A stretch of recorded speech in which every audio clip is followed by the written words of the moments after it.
जय हिंद दोस्तों, स्वागत है आप सभी का आपके अपने प्यारे से YouTube channel BSR learning point में। दोस्तों, आज की इस वीडियो में हम लोग इकोनॉमिक्स का पहला अध्याय जो कि है अर्थव्यवस्था एवं इसके विकास का इतिहास, ठीक है। तो इसके जितने भी सब्जेक्टिव क्वेश्चंस है दोस्तों, या कहे टॉप 15 क्वेश्चंस हमने लिए हैं जो एग्ज़ाम की दृष्टि से महत्वपूर्ण है दोस्तों। तो उसी क्वेश्चंस पर हम डिस्कस करेंगे इस वीडियो के अंतर्गत। तो बने रहिए वीडियो में अंत तक, और इसके ऑब्जेक्टिव पर हमने वीडियो बना दिया है, उसका भी प्लेलिस्ट बना हुआ है दोस्तों, या इस वीडियो के डिस्क्रिप्शन में उसका लिंक है, उसे जाकर के ज़रूर देखिएगा। तो दोस्तों यहाँ पर देखिए फर्स्ट क्वेश्चन हमने लिया है जो कि आपके लिए, और यह क्वेश्चन बहुत ही महत्वपूर्ण है दोस्तों। यहाँ पर देखिए आप कहता है अर्थव्यवस्था की संरचना को कितने भागों में बांटा गया। दोस्तों, अर्थव्यवस्था की संरचना को कितने भागों में बांटा गया है, ये क्वेश्चन है। और इसका आंसर हो जाएगा दोस्तों, अर्थव्यवस्था की संरचना को 3 भागों में बांटा गया। दोस्तों, कितने भागों में बांटा गया है? अर्थव्यवस्था की संरचना को 3 भागों में बांटा गया है दोस्तों। और देखिए वह 3 भाग कौन सा है दोस्तों? तो 3 भाग का नाम यहाँ पर है दोस्तों, कहता है प्राथमिक क्षेत्र। दोस्तों, अर्थव्यवस्था की संरचना को 3 भागों में जो बांटा गया है उसमें प्रथम में आता है प्राथमिक क्षेत्र। कहता है प्राथमिक क्षेत्र को कृषि क्षेत्र भी कहा जाता है। इसके अंतर्गत कृषि, पशुपालन, मछली पालन एवं जंगलों से प्राप्त वस्तुएं आती है, ठीक है। तो प्राथमिक क्षेत्र के अंतर्गत आपको कृषि आ जाता है, पशुपालन आ जाता है, मछली पालन आ जाता है, और जंगल से जो भी वस्तुएं हम प्राप्त करते हैं वो प्राथमिक क्षेत्र के अंतर्गत आता है। चलिए अब नेक्स्ट देखते हैं दोस्तों, द्वितीय क्षेत्र, ठीक है। तो द्वितीय क्षेत्र के अंतर्गत क्या सब आता है दोस्तों? कहता है द्वितीय क्षेत्र को औद्योगिक क्षेत्र भी कहा जाता है। दोस्तों, ये बहुत ही इंपॉर्टेंट है कि द्वितीय क्षेत्र को कहा क्या जाता है? औद्योगिक क्षेत्र कहा जाता है। और प्राथमिक क्षेत्र को कृषि क्षेत्र कहा जाता है। इसके द्वारा खनिज व्यवसाय का निर्माण इत्यादि कार्य होते हैं। दोस्तों, उद्योग से संबंधित कार्य इसमें होते हैं, जैसे खनिज व्यवसाय, निर्माण इत्यादि कार्य इसमें होते हैं। उसके बाद देखिए नेक्स्ट का आता है तृतीय क्षेत्र, ठीक है। तो तृतीय क्षेत्र में कहता है तृतीय क्षेत्र की को सेवा क्षेत्र भी कहा जाता है। दोस्तों, तृतीय क्षेत्र को सेवा क्षेत्र भी कहा जाता है। ये आप इंपॉर्टेंट है बहुत, इसको याद रखिए। उसके बाद कहता है इसके अंतर्गत जो है बैंक, बीमा, परिवहन, संचार एवं व्यापार क्रियाओं को सम्मिलित किया जाता है, ठीक है। तो इसके अंतर्गत जो भी काम आता है, जैसे बैंक आता है, बीमा आता है, परिवहन आता है, संचार आता है, व्यापार आता है, ठीक है। तो दोस्तों, समय बहुत कम है, एग्जाम बहुत नज़दीक है, तो जल्द से जल्द इस क्वेश्चन को हम लोग कम समय में कर लेते हैं दोस्तों, अच्छे से रिविजन। और यदि आप चैनल पर पहली बार आए हैं तो चैनल को सब्सक्राइब करना न भूलिए। देखिए यहाँ पर दोस्तों दूसरा क्वेश्चन है, अर्थव्यवस्था के कितने प्रकार होते हैं। दोस्तों, कहता है अर्थव्यवस्था के कितने प्रकार होते हैं। तो अर्थव्यवस्था के दोस्तों 3 प्रकार होते हैं, ठीक है। और वो कौन कौन से प्रकार होते हैं? वो तो क्षेत्र था, ये प्रकार है दोस्तों। वो था क्षेत्र की अर्थव्यवस्था के कितने क्षेत्र होते हैं, और ये है प्रकार, ठीक है। तो प्रकार, एक ठो अर्थव्यवस्था का प्रकार होता है दोस्तों पूंजीवादी अर्थव्यवस्था, ठीक है। एक ठो अर्थव्यवस्था का प्रकार होता है पूंजीवादी अर्थव्यवस्था। यहाँ पर कहता है दोस्तों अर्थव्यवस्था वो जहाँ उत्पादन के साधनों का स्वामित्व निजी व्यक्तियों के पास होता है, पूंजीवादी अर्थव्यवस्था कहलाती है। जैसे अमेरिका, जापान, फ्रांस, ऑस्ट्रेलिया। दोस्तों, ये देश के नाम दिए गए एग्जाम्पल में, और इसका परिभाषा आप समझ लीजिए कि पूंजीवादी अर्थव्यवस्था उस अर्थव्यवस्था को कहेंगे जहाँ पर उस कैटेगरी यानी कि जो भी संसाधन है दोस्तों, उसका जो निजी व्यक्ति के हाथ में होना चाहिए, उसका स्वामित्व जो होना चाहिए, या वह निजी व्यक्ति के अधीन में होना चाहिए, ठीक है। उसे बोलते हैं पूंजीवादी अर्थव्यवस्था। अमेरिका, जापान, फ्रांस, ऑस्ट्रेलिया, इस सब में देश में पूंजीवादी अर्थव्यवस्था है दोस्तों। देखिए यहाँ पर कहा था समाजवादी व्यवस्था, ठीक है। तो समाजवादी अर्थव्यवस्था क्या है? वह अर्थव्यवस्था जहाँ उत्पादन के साधनों का स्वामित्व एवं संचालन देश की सरकार के पास होता है, उसे सामाजिक अर्थव्यवस्था कहते हैं। दोस्तों, समाजवादी अर्थव्यवस्था में जो अर्थव्यवस्था का जो भी उत्पादन होता है दोस्तों, जो भी उत्पादन की वस्तु होता है, साधन होता है, उसका स्वामित्व जो है सरकार के पास होता है, ठीक है। तो सरकार के पास यदि होता है तो उसको बोलेंगे सामाजिक अर्थव्यवस्था, ठीक है। यदि मिश्रित अर्थव्यवस्था की बात कर ले दोस्तों, तो मिश्रित अर्थव्यवस्था यहाँ पर दिया हुआ है, कहता है मिश्रित अर्थव्यवस्था पूंजीवादी अर्थव्यवस्था एवं मिश्रित अर्थव्यवस्था के मिश्रण को मिश्रित अर्थव्यवस्था कहते हैं दोस्तों। जैसे पूंजीवादी अर्थव्यवस्था और समाजवादी हमने ऊपर पढ़ा है दोस्तों, इन दोनों के मिश्रण को दोस्तों मिश्रित अर्थव्यवस्था कहते हैं, ठीक है। इन दोनों के मिश्रण को मिश्रित अर्थव्यवस्था कहते हैं। और यह मिश्रित अर्थव्यवस्था जो है दोस्तों भारत में पाया जाता है, ठीक है। यह भारत में होता है, भारत में है दोस्तों, अपना देश में है, भारत में। चलिए यहाँ पर देखिए दोस्तों अगला प्रश्न, यहाँ पर प्रश्न संख्या 3 कहता है दोस्तों कि प्रति व्यक्ति आय से आप क्या समझते हैं। दोस्तों, प्रश्न संख्या 3 है कि प्रति व्यक्ति आय से आप क्या समझते हैं। तो यहाँ पर कहता है दोस्तों राष्ट्रीय आय को देश की कुल जनसंख्या से भाग देने पर जो भागफल आता है उसे प्रति व्यक्ति आय कहते हैं। दोस्तों, ये बहुत ही आसान इसका परिभाषा है। यदि आपसे पूछे प्रति व्यक्ति आय से आप क्या समझते हैं, तो आप कहिएगा राष्ट्र, यानी कि पूरे देश की जो आय है उसमें यदि हम कुल देश में जितने भी जनसंख्या है उससे हम यदि भाग दे दें तो जो भागफल आता है उसे प्रति व्यक्ति आय कहते हैं, ठीक है। आई होप आप इसको समझ गए होंगे। देखिए यहाँ पर दोस्तों जो कि 5 मार्क में पूछा जाता है ये क्वेश्चन कि बीमारू राज्य से आप क्या समझते हैं, ठीक है। या फिर आपको 2 मार्क में पूछा जाएगा, ठीक है। तो यहाँ पर देखिए दोस्तों कहता है बीमारू राज्य से आप क्या समझते हैं। तो बीमारू राज्य कौन कौन होते हैं, यहाँ पर देखिए दोस्तों इसका आंसर हो जाएगा बीमारू राज्य के अंतर्गत उत्तर प्रदेश के भारत के निम्नलिखित राज्य आते हैं, जो इस प्रकार है: बिहार, मध्य प्रदेश, असम, राजस्थान और उत्तर प्रदेश। ठीक है, जैसे 20 हो गया बिहार हो गया दोस्तों, 22 हो गया आपका जो है सो इसमें इस तरह से जो है सो एम से हो गया मध्य प्रदेश, ए से हो गया आपको असम और यू से हो गया उत्तर प्रदेश। ठीक है, आर से हो गया राजस्थान। ठीक है, बी आई से बिहार होता है। ठीक है, बी आई से क्या होता है दोस्तों? बिहार होता है। ठीक है, तो इसी अक्षर में छिपा हुआ है सब राज्य का नाम। ठीक है, इसीलिए इसको क्या बोलते हैं? बीमारू राज्य।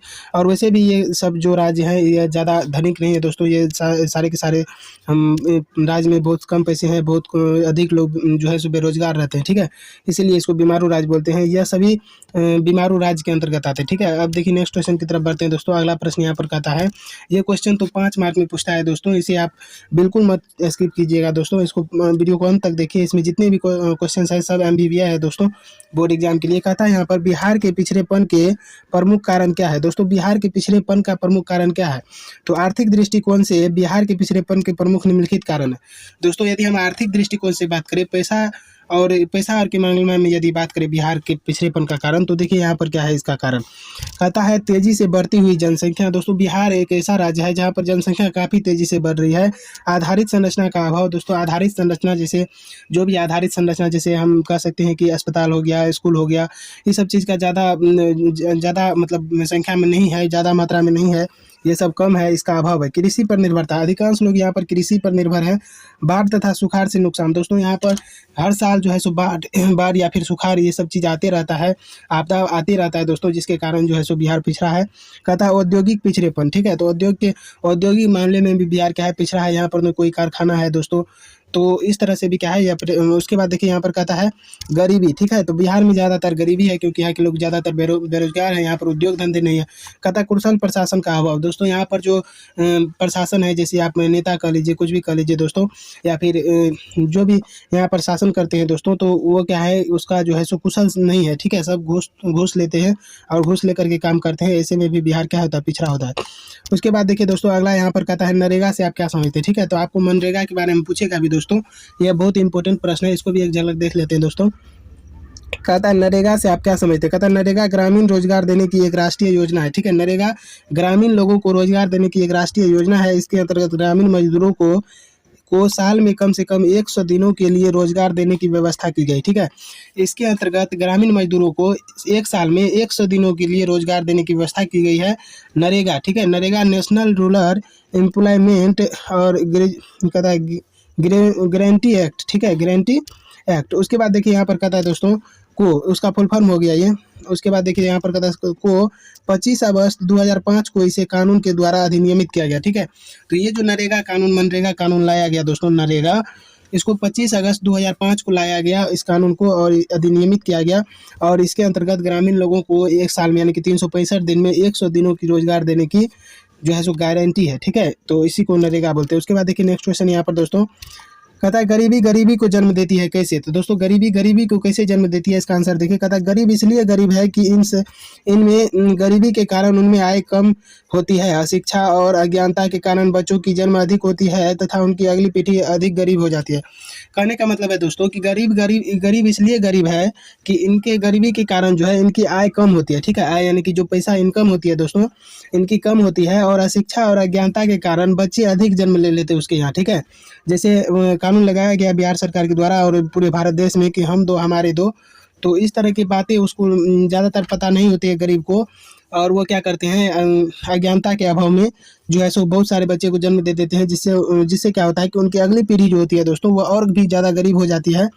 और यहाँ पर देखिए कहता है कि गरीब का कुचक्र ऐसे ही चलता रहता है। इसका अर्थ है कि गरीबी गरीबी को जन्म देती है और गरीब का कुचक्र जो है ऐसा ही चलते रहता है। इसी कारण इसका अर्थ ये हुआ कि गरीबी क्या होती है? गरीबी को जन्म देती है। उसके बाद देखिए दोस्तों अगला प्रश्न यहाँ पर जो कि यहाँ पर है, कहता है कृषि जनित उद्योग से आप क्या समझते हैं? दोस्तों कृषि जनित उद्योग ऐसा उद्योग जो है कृषि पर निर्भर हो। ठीक है, कृषि के कारण हो।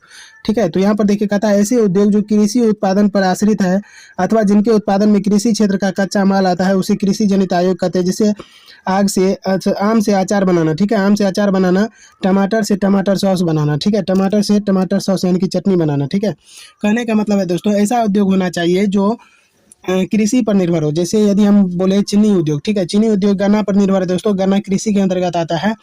तो ये हो गया आपका कृषि जनित उद्योग, ठीक है, वैसा उद्योग जो कृषि पर निर्भर हो। उसके बाद देखिए नेक्स्ट क्वेश्चन दोस्तों यहाँ पर कहता है अगला कि आधारिक संरचना क्या है, ठीक है, कहता है आधारिक संरचना क्या है। तो कहता है आधारिक संरचना का मतलब उन सुविधाओं तथा सेवाओं से है जो देश के आर्थिक विकास के लिए सहायक होते हैं, विकास के लिए सहायक होते हैं, जैसे बिजली, परिवहन, बैंकिंग, स्कूल, अस्पताल। हमने आपको बोला था दोस्तों कि आधारिक संरचना का अभाव जो है सो बिहार के पिछड़ेपन का कारण है। तो आधारिक संरचना उसको बोलते हैं जो देश के लोगों की सेवा करता है, ठीक है, सेवा क्षेत्र के अंतर्गत आता है ये, और आर्थिक विकास के लिए भी सहायक होता है, ठीक है। जैसे यदि हम बात करें बिजली, ठीक है, बिजली नहीं रहेगा तो कोई देश का विकास कैसे संभव है।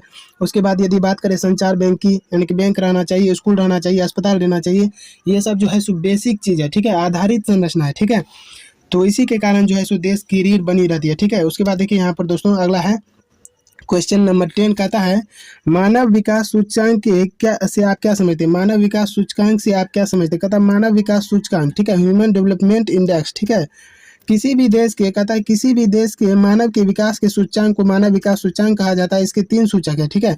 किसी भी देश के किसी भी देश के मानव के विकास के जो सूचकांक है उसको मानव विकास सूचकांक कहा जाता है। इसके 3 सूचक है, जैसे जीवन की आशा, ठीक है, जीवन की आशा कहने का मतलब दोस्तों अस्पताल जो है सो बनाया जाना उस तरीके से, ठीक है, उसमें डॉक्टर अच्छे अच्छे देना, तो वहाँ पर क्या होता है जीवन की आशा होती है, ठीक है, जो कोई बीमार हो जाता है तो वहाँ ठीक हो जाता है, तो वहाँ पर जीवन की आशा होती है, तो ये मानव के सूचकांक है। उसके बाद शिक्षा की प्राप्ति, अच्छे अच्छे स्कूल बनाना जिससे गरीब का भी बच्चा आसानी से पढ़ सके। उसके बाद देखिए जीवन का स्तर क्या है दोस्तों, जीवन का स्तर फैक्ट्री बनाना या फिर कोई चीज़ बनाना जिससे उसको रोजगार मिले और उसको लगे कि अपने जीवन में कुछ किया है, ठीक है, और पैसा कमाना। उसके बाद देखिए ये तो क्वेश्चन आप समझ गए होंगे। देखिए यहाँ पर 11 नंबर का क्वेश्चन जो कि आप बहुत इंपॉर्टेंट है, कहता है राष्ट्रीय आय से आप क्या समझते हैं, ठीक है, राष्ट्रीय आय कहता है दोस्तों, तभी था प्रति व्यक्ति आय, अभी कहता है राष्ट्रीय आय। तो कहता है किसी देश में 1 वर्ष की अवधि में उत्पादित सभी वस्तुओं एवं सेवाओं के मीट्रिक मूल्य को राष्ट्रीय आय कहा जाता है। कहने का मतलब दोस्तों राष्ट्रीय आय का यदि परिभाषा दे तो कहता है किसी देश में 1 वर्ष की अवधि में, ठीक है, 1 साल में, पूरे 1 साल में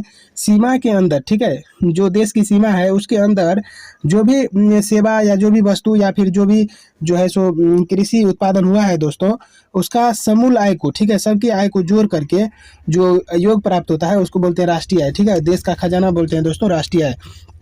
देखिए दोस्तों अगला प्रश्न यहाँ पर कहता है प्रति व्यक्ति आय से आप क्या समझते हैं। तो ये क्वेश्चन हम आपको पहले भी बता चुके हैं दोस्तों, तो ये समझ चुके हैं, एक बार और बता देता है आपको। कहता है राष्ट्रीय आय को देश की कुल जनसंख्या से भाग देने पर जो भागफल प्राप्त हो सब प्रति व्यक्ति आय कहते हैं। ये क्वेश्चन 2 बार लिखा गया दोस्तों। यहाँ पर देखिए कहता है सतत विकास से आप क्या समझते हैं। कहता है दोस्तों सतत विकास से आप क्या समझते हैं, ठीक है। तो सतत विकास क्या है, ऐसा विकास जो हमेशा जारी रह सके, टिकाऊ बना रहे, उसे सतत विकास कहते हैं। सतत विकास में न केवल वर्तमान पीढ़ी, आने वाली पीढ़ी के विकास का भी ध्यान रखा जाता है। दोस्तों सतत विकास ये कई बार पूछ चुका है एग्जाम में, ये तो बहुत मोस्ट VVI है दोस्तों, VVI क्वेश्चन है। कहने का मतलब है सतत विकास क्या है। तो दोस्तों सतत विकास वैसा विकास है जिसमें ऐसा विकास होना चाहिए जो टिकाऊ बना रहे, ठीक है। सतत विकास उसे कहते हैं जो वर्तमान यानी कि वर्तमान में जो पीढ़ी है उसे ही ध्यान में न रखा जाए बल्कि अगली पीढ़ी को भी ध्यान में रखा जाता है, यानी कि टिकाऊ बनाने के लिए और लंबा समय तक जाने के लिए, ठीक है। तो उसको बोलते हैं सतत विकास, ठीक है। कहता है उपनिवेश किसे कहते हैं दोस्तों। कहता है उपनिवेश किसे कहते हैं, ठीक है। तो उपनिवेश किसे कहते हैं यहाँ पर देखिए, कहता है जब कोई भी देश किसी भी बड़े समृद्ध वाली राष्ट्र के शासन के अंतर्गत रहता है और उसके समस्त आर्थिक एवं व्यावसायिक कार्यों का निर्देशक नियंत्रण शासन का देश होता है, तो ऐसे देश को शासित देश का उपनिवेश कहा जाता है, ठीक है। यदि आप लोग युद्ध देखे हैं दोस्तों तो युद्ध में कोई एक ही देश विजय होता है, आपको पता होगा, ठीक है। तो युद्ध में कोई एक ही देश विजय होता है दोस्तों, तो उपनिवेश किसको कहते हैं। तो जैसे मान के चलिए कोई युद्ध हुआ और उसमें जो है सो एक देश जीत गया और दूसरा देश हार गया दोस्तों, तो जैसे एक देश का नाम था ए और दूसरा देश का नाम था बी दोस्तों, और ए जीत गया, ठीक है, ए क्या हो गया जीत गया और बी क्या हो गया हार गया दोस्तों। तो बी क्या हो गया ए का उपनिवेश हो गया, बी क्या हो गया दोस्तों ए का उपनिवेश हो गया, क्योंकि ए का जो है सो इसके शासन क्षेत्र, शिक्षा क्षेत्र और जितने भी इसके तमाम क्षेत्र थे दोस्तों सब पर ए का क्या हो गया अधिकार हो गया, क्योंकि ए ने इसे जीत लिया। तो बी क्या कहलाएगा ए का उपनिवेश कहलाएगा, ठीक है। तो इसी को बोलते हैं उपनिवेश, ठीक है। बढ़ते नेक्स्ट क्वेश्चन की तरफ दोस्तों, जो इस वीडियो का लास्ट क्वेश्चन है।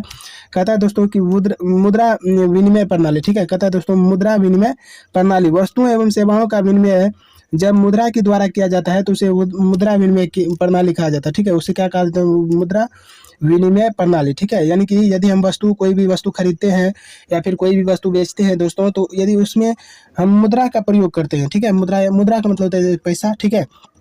पैसा का हम उपयोग करते हैं दोस्तों, रुपया का उपयोग करते हैं, तो इसको बोलते हैं मुद्रा विनिमय प्रणाली। ठीक है, तो आई होप आप इसको समझ चुके होंगे दोस्तों। वीडियो आपको अच्छा लगा दोस्तों तो वीडियो को लाइक कीजिए, कमेंट कीजिए कि वीडियो आपको कैसा लगा दोस्तों। इसी तरह की वीडियो चाहिए या फिर जिस भी सब्जेक्ट पर चाहिए आप हमें कमेंट कीजिए, उसके बाद शेयर भी कीजिए इसको, और चैनल पर पहली बार आए तो सब्सक्राइब भी कीजिए दोस्तों।